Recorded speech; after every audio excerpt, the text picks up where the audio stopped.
Welcome to the exhibition Ghosts from the Recent Past. My name is Rachel Gilborn. I'm Janice Hawk. And I'm Claire Walsh. And together we're the co-curators of the show. Ghosts from the Recent Past is an exhibition that paves the way for Emma's anniversary next year when it'll be 30 years old. And in that way, it looks at the past 4 decades, leading up to the establishment of Emma in the 90s up to now. Part of the remit of the show was to celebrate Emma's collection and focus on those works, but also to showcase the wonderful donation from the Curling Gallery in 2018. So with the collection works from the museum and the donation from the Curling Gallery and the international loans, we were really charged with how we can exhibit these pieces together to kind of diversify the usual narrative of those individual pieces. So with that, we've built what might be a cacophony of an exhibition, which is quite experiential and immersive, just I suppose drawing out different tales within the works themselves and making them have a conversation with each other within the space as well. So the title Ghosts from the Recent Past frames this idea of the recent past continuing to be present within the now, and the idea of ghosts and this kind of invisible presences that structure the conditions of the present. We identified a number of ghosts within the show, and as you walk around you see these panels which list certain ghosts that we identified key events from the last 40 years or ideas or even atmospheres that we were trying to elaborate through the narrative of the exhibition. So I'm just thinking back to the start of this process when we had our lists and lists and lists of work from the collection that we were trawling through. And we had 200 works on the show. Oh yeah, it was crazy, absolutely crazy. Yeah. And I suppose our editing process and how we brought that process through a journey and working with our designer Emma Conway as well. And I suppose how can we maybe just have how do we feel about how we built that exhibition together? How did we get to that point? I feel like it was like super, in the basic of it, it was super old school. It was like paper, right? Is that what you mean? It was a lot of paper to try to visualize what a core vision between us would be, because I think that's a very particular process. I think if you're working on your own curating, you have it in your head, but if there's 3 of you need to reach some sort of consensus. You have to constantly visualize and communicate that image to each other, and debate it.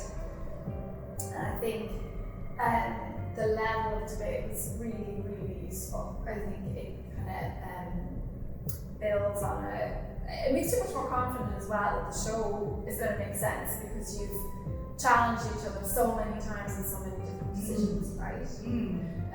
Not without its own pain. Definitely, sure. And when we had all those cutouts, we were putting them up on the wall and we were looking at the content of the work and discussing back and forth the content of those pieces. But then there were other moments when it followed an instinct as well, I think. And sometimes we weren't able to make sense of why we were putting works next to other works. And in a way, that's part of the exhibition as well. It's not all pre-mapped out. Everybody has a story and a history and a context now that they bring to the narrative as they go through the exhibition. And so I hope it's kind of open and free enough that those other narratives can kind of join what's here as well and draw out other things. And even when we did this cluster hang, it's kind of amazing what you begin to learn. Like Rachel, you were saying you looked up Saint Sebastian and he wards off Plague. Which we weren't aware of, and it seems so apt. And you kind of, I think a lot of, particularly when you were talking earlier, Janice, about an experience of time, and not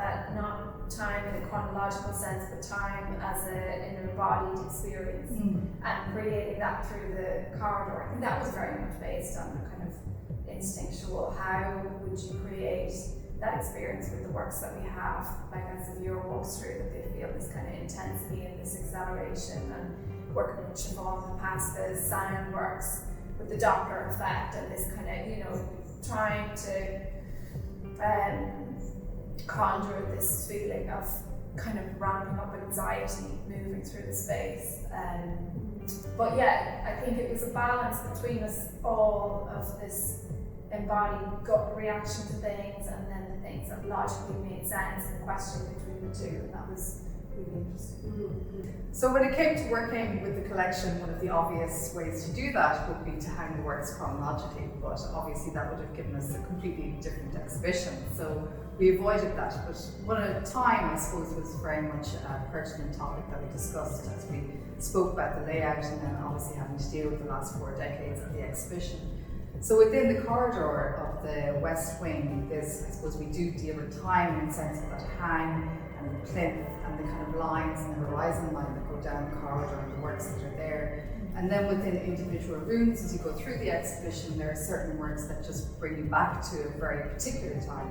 For example, in Vivian Dick's Visibility Moderate, one of our tech group when we were working on the show was completely fascinated with how it just felt like he'd gone into a time travel machine and felt like he was back in Dublin in the 80s when he was watching the film piece.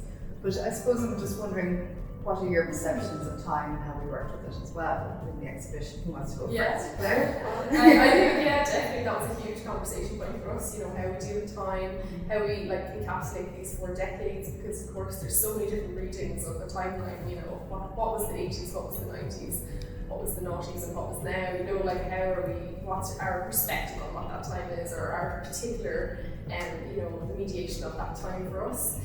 So we decided to not hang chronologically, like Jana said. We kind of dispersed time throughout the exhibition, and I think what's quite interesting about it as well is that these works, some of them are real just time capsules themselves, they are kind of ghosts from the past in themselves as objects too, and they kind of point to or sort of embody a certain moment in time. There are certain works like Willie Doherty's Invading and Protecting, which is a photographic diptych hanging in the corridor from 1987 during the Troubles in Northern Ireland, and seeing that kind of content now and thinking about what happened in the following years preceding that, I think there's a really interesting jarring connection between the past and present, and also this kind of idea of cycles of time, things repeating, things coming back, and just being able to see patterns, I think is really useful.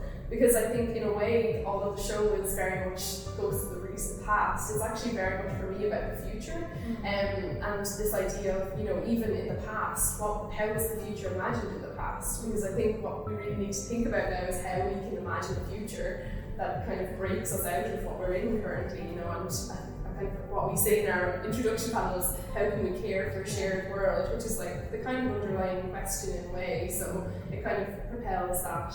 I think in other ways, some of the works, they kind of refer to other time periods, and they're kind of anachronistic, like this one behind us by Marco Kelly, The Party. So this was painted in 2010, but it's actually refers to, it's an image kind of that reflects Italy in the 70s and the political campaign. So it's this kind of use of a different time period within the work, and a lot of the artists in the show kind of connecting with that.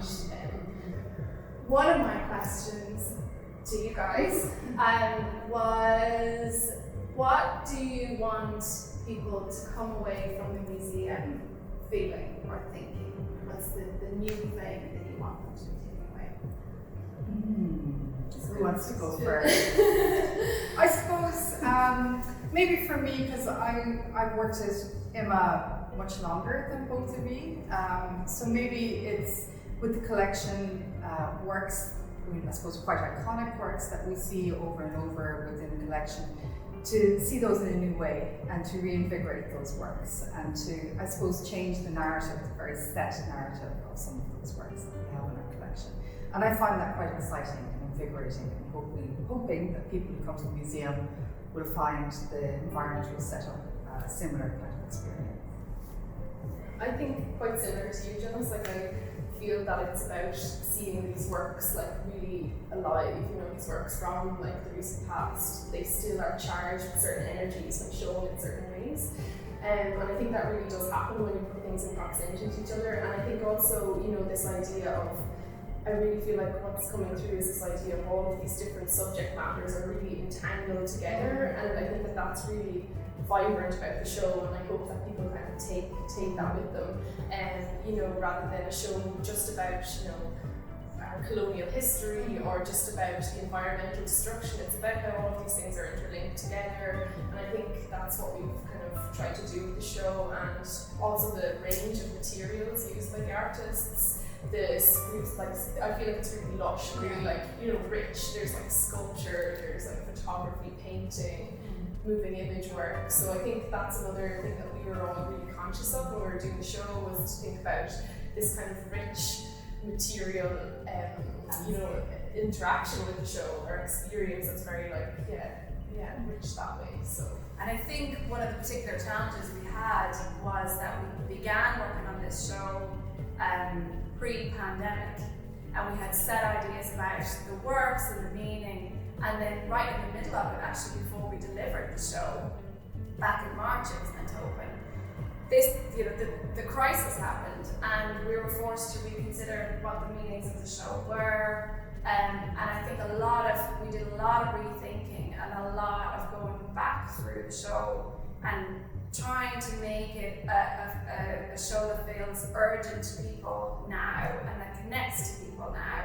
And one of the things, obviously I don't have enough time to think about this question because it's my question, but one of the things that struck me was a colleague of ours who is also curating the Polo Radio show. Joanne said that she has come in here a couple of times last week and felt calm. And to me, that sense of calm, even though it's a kind of cacophony, I think it's because it reflects the kind of turmoil that we all feel right now. And to get that kind of echo or that mirror back is to feel like you're kind of understood in some sort of way. So to me, that's why I want people to feel that kind of urge and intensity within the show, but that to be cathartic in some way, and to feel like they've kind of resolved something within themselves within this current crisis.